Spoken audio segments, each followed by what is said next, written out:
Hello and welcome to Where the Living Room Used to Be, a podcast about Rhode Island's music scene.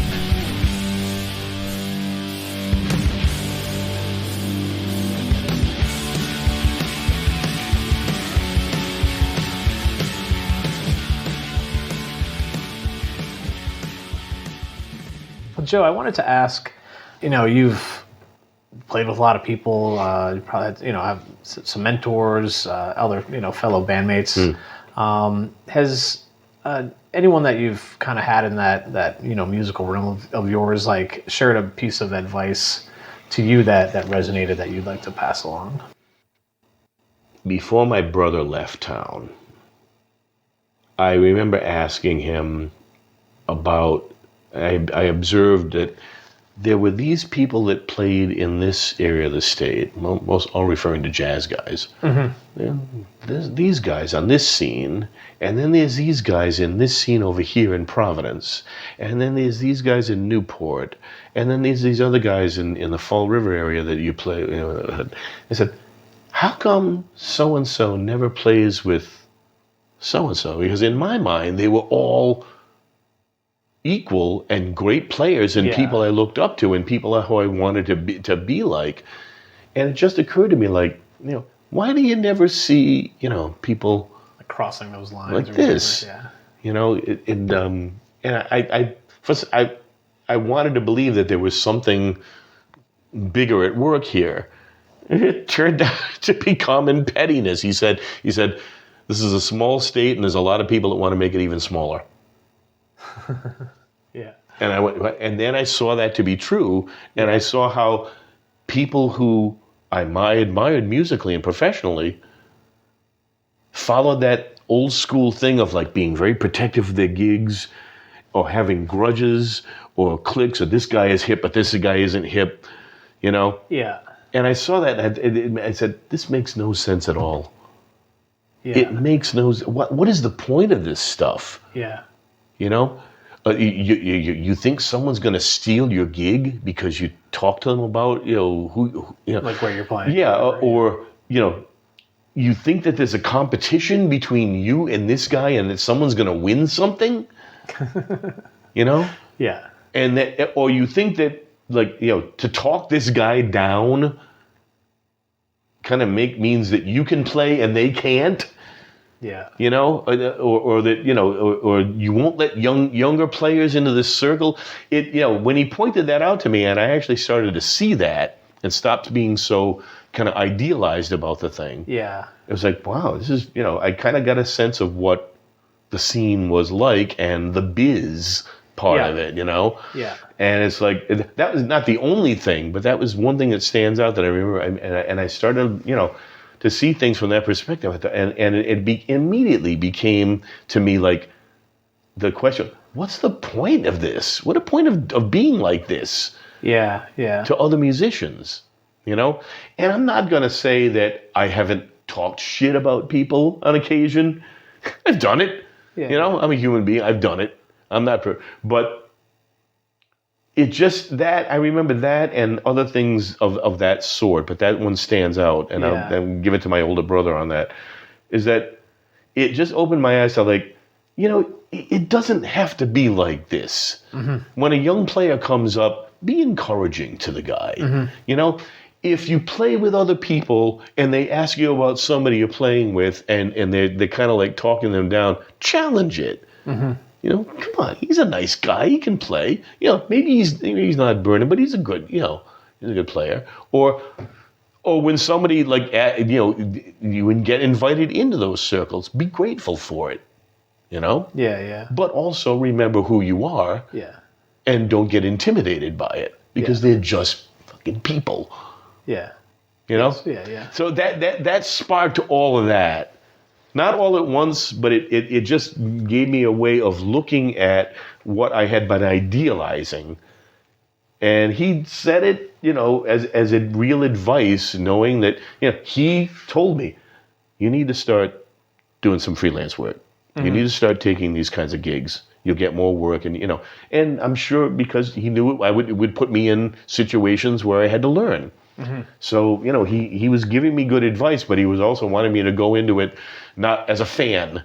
Yeah. You know, who sat at the tables at Allery watching people. But you're going to be working with these guys. They're human beings. They're great players, but they also got some some foibles and flaws, just like anybody else. They can be petty.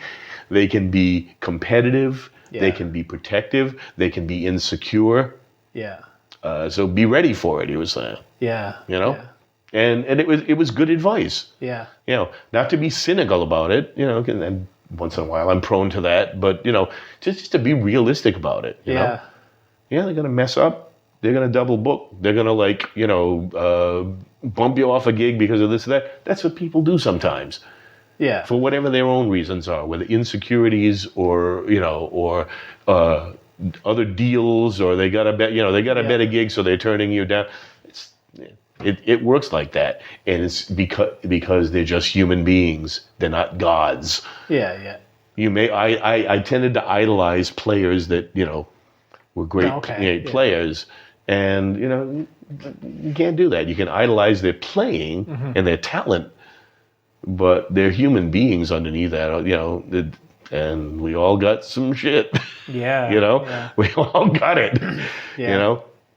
But did that help you also kind of float between some of those different? Yeah, it almost made me more determined to, like, you know what? Yeah, like I'm going to buck against that, you know? And then when I got the series at Hotel Providence, I definitely flowed. You know, it gave me the perfect vehicle, and I didn't get turned down because I was the guy with the steady gig. Yes, yeah, So I'm everybody's buddy at that point, you know? So, you know, and sometimes there were people who wound up on the bandstand who maybe not had been together previously. Yeah. You know? Or this week I would be floating with, you know, drawing from this crowd of people, this clique. Yeah. Next week the band is going to be formed out of these people. Yeah. You know? Well, who you got next week? Are you going to get this guy? Oh, yeah. It's like, not, in other words, not in my clique. But they're on my gig, you know? All right. So that's the other side of it. Yeah. It kind of said, it sparked in me, I'm going to do what I can to move beyond that. Yeah. You know? And also with young players, too. I tried to hire young players whenever I could on that gig. Super important, yeah. And, you know, and give them a forum, you know? Somebody early on, when Leland Baker got into town, said, you're gonna get Leland Baker on there. And I went to see him, and I said, yeah. And I got him on there. And at that time, he was like, you know, not doing he was just starting to do gigs. But he came on and tore it up. Yeah. You know? Yeah. So I wanted to do that. Yeah. So that's one, that would be one that I can think. There are a lot of others. Yeah. You know, but you know, like people who advise me to, like, you need to play less. Yeah. You know, you need to, like, leave some space. Playing to the song. You need to leave some space. Yeah. Okay. Yep. Yeah. Yeah. Like, how do you get to that? To that you know, playing tastefully to it, and do you also feel any type of, like, maybe conflict is the wrong word, but, like, knowing that can, like, knowing that this is what the song needs and what needs to be there, but also knowing that you have the chops that can, like, add in a bunch more notes, but, like, getting away with, like, not. At first, it was chops versus the restraints that were being imposed. That's, like, in my 20s. You know, in the early 30s. Yeah. You know, and like, why are you stifling? That's anybody at the. Hey, I can do this. Why do you not want me to do it? You know? Exactly. I've worked really hard to be able to do this. Yeah. You know, or I listened to this on a record, so I think I can. Why can't I squeeze it in here? That's me in 20s and 30s.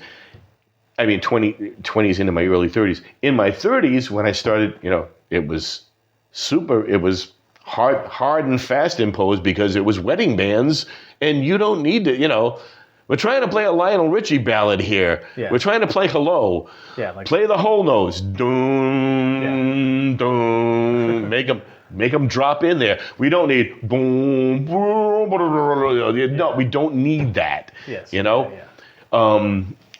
So that situation demanded that. Yeah. And also, hey, it's the dinner set. We got to play quiet. Yeah. So now I got to work on how to play quietly but still expressively with my right hand and not fall asleep on the gig. Yeah. So that was self-imposed. And then later on, when it's like, all right, this is a straight ahead tune. Do a walking line. Yeah. Do a walking line. And in my mind, it's like, do a walking line like who? Like Sam Jones, like Paul, like Paul Chambers, like Charlie Hayden. Yeah. All right, yeah. That's quarter notes. That's just swinging quarter notes. That's not a Jocko quote in the middle of it. Yeah. But then when I would do those tunes, then it was time. And I started to learn, there's a time and a place for that stuff. And also it's like, wow, it's cool to be able to play dynamically quiet, but still effective, or to leave space. Yeah. I started to listen to people where there was space. The first time I saw Little Feat on live, I saw him twice with Lowell George. When he was it was great. And there's a story behind that too. But Kenny Gradney is playing bass, right? He's playing the lines, funky ass lines, and at times he'd just like take his hand off the instrument and just Just groove. Big space, boom, boom, boom. Yeah. And it like big hole, but it's just like touching the bass. It was, and it's like, man, that's the shit, Yeah. And it was like that kind of stuff. Leave some fucking space, Yeah. And then that would make me listen to other guys, that I'm thinking like, and this is a terrible cliche, but it's like, white guys playing funk. Guitar players immediately go, ting, ting, ting, ting, ting, ting, ting, bass players, overplaying, like drummers, lots of fills. No. Yeah. Listen to James Brown. Yeah, it's all groove. It's one line repeated again and again with a lot of space. Listen to Jimmy Nolan. Not even full chords, just it's. There were a couple of people that would say, we need more space here. Yeah. And then I'd try it. I go, yeah, it worked. Yeah. And then when I started playing with songwriters, it's like there's a melody and lyrics going on here. Don't get in the way. Mm-hmm. Yeah. You don't. That needs not to be here because you're stepping on something. Yeah. And then when they would give you space, all right, I was like, oh, okay, I'll use that. How to do it and not overdo it. And then my mind would go to other models like Rick Haynes from Gordon Lightfoot's band. Mm-hmm. How did he play a real melodic thing with two guitar players and not get in the way and still function as both the bass player and the drummer? Mm-hmm. But he did it all. He managed to do it. And it didn't involve overplaying. Yeah. So that was, me in my 30s and 40s, Yeah. But there's a couple of times where people just had to say, chill, Yeah. You gotta play less. Yeah. Lay out here. Yeah. I mean, that could lead into the next question. Maybe you've kind of touched upon it now, but just, from your own personal experience of, writing, recording, playing, being this sideman, session player, everything that you've done in just different, avenues. Like, is there a piece of advice that you've learned personally that you would pass along to the younger player or to someone else? Play the song. Yeah. Play the song. No one gives a shit about your chops. Play the song. Yeah. That's overstating it, but but really, when it comes down to that, yeah, people love it. They do, the chops. That's really nice. It's very nice. Aren't we all glad that we've developed that? But you're here to play songs. Yeah. And even if you're a jazz player, if you're playing standards, you're playing songs. If you're playing new compositions, you're playing somebody's vision here. Yeah. All right? Maybe they don't have lyrics to it, but they're telling a story in it. If they hired you to be in it, play the song. But do it in a way where you bring yourself to that. Mm-hmm. Like that comes back to that example. Like Charlie Hayden is probably the best example of something that I can give of something like that. Him or Anthony Jackson. They have a very definite, it's them within a couple of notes. Oh, okay. But you can put them, they've played in so many different contexts and made it better, but not by overplaying. Mm-hmm. In both cases, very often by leaving more space. Yeah. or doing something that's, sparse, but they also had chops to spare. Mm-hmm. So have them, have the personality and sound, but play the songs. Play the pieces. And if it's yours, find a way of doing that leave space for others to do that. Yeah. If you're a bass player, I'm not a big fan of like solo bass stuff. Mm-hmm. It's amazing. It's astounding that it's great to see that someone has developed what they do. But to me, it's like I want to hear an ensemble thing. Mm-hmm. I don't like solo piano that much. Yeah. And solo jazz guitar is great. Joe Pass is great. He was my brother's mentor. Yeah. But I want to hear what Joe Pass does with a rhythm section. Yeah. Okay. Yeah. I love Jaco Pastorius, but I loved what he did with Pat Metheny or Joni Mitchell's context because he was in an ensemble. Mm-hmm. And his voice was definitely there, but it was in an ensemble. To me, it's like play the songs, play as part of the ensemble. Yeah. And find a way of doing that as yourself. Yeah. We all go through this phase where we're like imitating other people and that kind of stuff. Yeah. Find your own sound and then play songs with it. Yeah. Be part of a song. Because when you're part of, and this is what I love about Evening Sky, we're part of something bigger. It's not about what I can play or the solo or here's the place where I play the melody, oh boys. But it's like, nope, this is where the story goes like this. Or this is where it turns. Like that. It's being part of the ensemble that plays a song. Yeah. Because not many people get to do that. Exactly. How many people come to hear what you do or what I do and don't ever get to do that? Yeah. That's not a part of their life. They didn't grow up with that. And they're not, for whatever reasons, they don't do that or they don't get to do that. Or maybe they wish they did. Maybe they just like seeing other people doing it. But not everybody gets to do that. Mm-hmm. We're fucking lucky. Yes. Yeah. I say that on the way to a lot of gigs that I'm going to. I get to do this shit again today. I can't believe I get to do this again. Yeah. Because it's like... Yes. Yeah. Yeah, it's, So play the song, play the ensemble.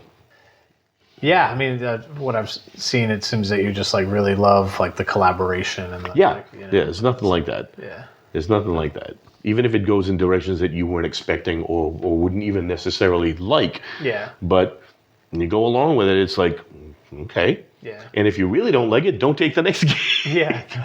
We'll see. I'll give you. Yeah. Don't pick up when the phone is. That's simple. Yeah. People do it all the time. Yeah. It's not like it's not everything's not life and death. Yeah. Gary Willis's thing was it's only music. Yeah. Yeah. It's not. Yeah. Be cool. It's only music. Don't worry. Don't get so worked up about it. It's art, man. It's not, so, and then I just always love to ask because I'm curious as to what inspires musicians, and it could be not only just those that they've looked up to, those that you've looked up to, but it could just be more in like general in life. Like, is there something that pushes you? It's that small group interaction for me is the big thing. Okay. I'm not a fan of huge ensembles. My ears can't get around like symphonies or big bands and that kind of stuff. Yeah. But it's a small ensemble. Yeah, and just being where things that inspires, and hearing it's the conversation that goes on among the individuals. Mm-hmm. That's that still fascinates me. And to listen to it, but also to be able to be a part of it. To go and hear it someplace where it's happening, or listen to it on recording, but also to get to do it with real people. That I dig that. That and people outside of music who have thrown themselves into making a little piece of the world better. I've been really lucky to work with people who walk the walk. Mm-hmm. You know, there was some radical nuns that I worked with when I first started teaching, who to this day are still doing things directly for that help people that no one wants to deal with. You know, people who do that kind of stuff. The people that work where I work, that work with kids who have been abused, that I could never do. You know, but they know how to do it. The ones that are really good at it know how to do it. You know, and the guy who was the GED teacher worked for me at Crossroads, who I know that there's at least a couple of his students where he literally saved their lives because of the way he worked with them. You know, and he's a GED teacher, but I saw it. You know, Tony Medeiros, who worked at the front desk at Crossroads for 7 years. Wow. He was like that, and this was before they moved into the big building where they are now. They used to be at Traveler's Aid on Union Street, which was underground. Okay. It's a big parking lot now, but it used to be a complex of a couple of stores. It was a storefront. The GED classroom was in an old radio shack on street level, and then you would go into the main room where the clinics were, and the community room. You'd go down a flight of stairs under the ground. Tony worked the front desk there for years, and he basically caught everybody who came in off the street. Yeah. Who got released from prison, who got dumped in Providence from outlying communities because they were homeless, people like that, people who had no idea where to go, and he would be the guy that they would come to first. And he was so good at meeting them there, not judging them, not taking any shit, letting them know exactly what's what, but also asking, like, what can we do to help you? Yeah. And then making it happen. Yeah. Yeah, following through. In a way that people felt respected, that they didn't feel like they would, just like, everybody else treated them, But also in a way that had humor, and also took no bullshit either. Yeah. It's like, you gotta go. When it was time for somebody to go, somebody like that inspires me, because that came out in his music. Charlie Hayden Charlie Hayden did a workshop at the Music Mansion years ago. He had played a gig with his quartet at CCRI the night before, which I missed because I was working, but he was doing a workshop Saturday morning, so I made sure I went to that. He didn't play a note. There was a drum set there that was going to have a drummer. The drummer never got up. All Charlie Hayden did was talk about being a human being and his experiences, as a musician and growing up, and what that taught him about the kind of human being you have to be, and how that directly affects you, how you play. And it's like directly connected to how you play. There's not like, as I play and then I live the rest of my life. He said it's totally connected. And he talked for like an hour and a half. Wow. Never played a note, and it was one of the most profound musical things I've ever heard. Because it was like, this is like a real living musician. This is what what being a real living musician and living as an artist is. That's so far disconnected from the cliches that we have about what a musician is or what an artist is. Is the deepest musician because of the kind of human being he was. Yeah. And how he saw the way he should live as a human being. And that had a profound effect on me musically. Things like that. Non-musical things. The musical stuff is like, people who developed their own sound, stuck with it, and found a way to make it work, and they're identifiable and personal. Those are the people I dig. Like him, Anthony Jackson, Steve Kahn, the guitar player. Yeah. Very underrated guitar player, but it's them. Yeah. And no matter what they do, they're in there, but they can move among different contexts, and still be comfortable. That's the stuff that those things.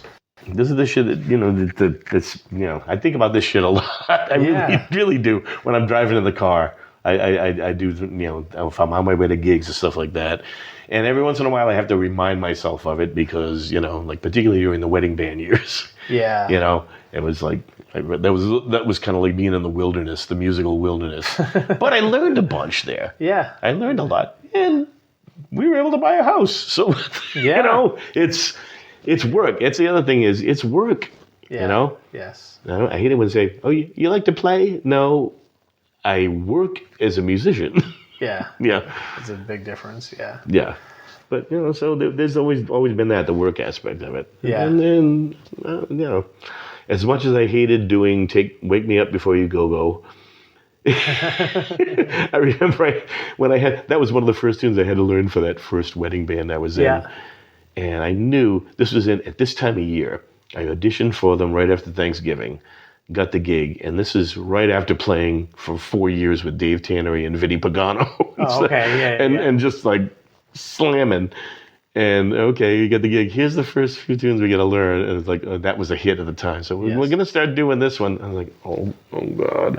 Yeah. Oh man. What am I getting? And here's the calendar for the next few months. And starting in March, it was wedding. I was like, oh man.